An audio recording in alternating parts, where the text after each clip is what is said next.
नमस्कार सम्पूर्ण मलाई माया गर्ने हुने दिदीबहिनी दाजुभाइ सबैजनालाई चाहिँ मैले तपाईँहरूलाई यसो भिडियो गरेर देखाउन गइरहेको छु। तपाईँहरूले हेरिदिनु होला, माया गरिदिनु होला, लाइक कमेन्ट सेयर पनि गरिदिनु होला हैन। यदि फेसबुक मार्फत चाहिँ फलो पनि गरिदिनु होला तपाईँहरूले हैन। म तपाईँहरूलाई पनि फलो ब्याक गरिदिन्छु, तपाईँहरूलाई पनि म कमेन्ट गरिदिन्छु। र यति मैले भिडियो सबै ठाउँको चाहिँ भिडियो गरेर देखाउन गइरहेको छु तपाईँहरूले।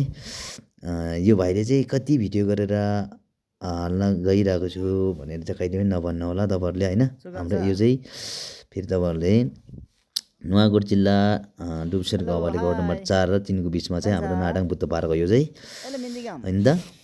एकदम राम्रो सुन्दर ठाउँ छ, तपाईँहरूले सबैजना थाहा हुनुहुन्छ, सबैजनाले घुम्न आउनु भइसकेको गाउँ हो, यो गाउँ ठाउँ हो।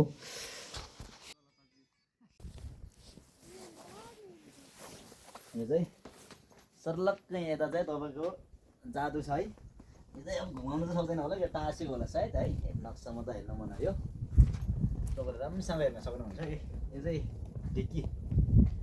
अब जमानामा तपाईँको अब धान बेल्ने मेसिन थिएन नि त। अब चट्टे यसमा ट्याक्क तपाईँ धान ल्याएर डङरङ तपाईँलाई होइन जादु र ढिक्की चाहिँ तपाईँको यो चाहिँ के गरेर दिने, यो त भाँचेर यता ल्याएको यार। ओहो, यो त सबै भाँचेर भादाबुङ गरिसकेको छ तपाईँको।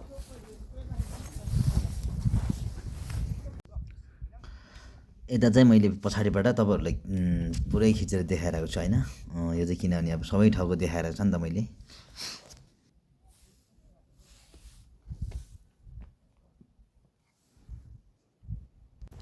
अनि यतापट्टि तल चाहिँ ग्रेटल एकदम राम्रो बनाउनु भएको छ। यो चाहिँ तपाईँ हामी हिँड्नेको लागि बाटो एकदम राम्रो है। त्यस पछाडि यतापट्टि छ स्विमिङ, एकदम राम्रो। यो एउटा भयो, अर्को पनि उतापट्टि साइडमा एउटा छ स्विमिङ, एकदम राम्रो बनाउनु भएको छ।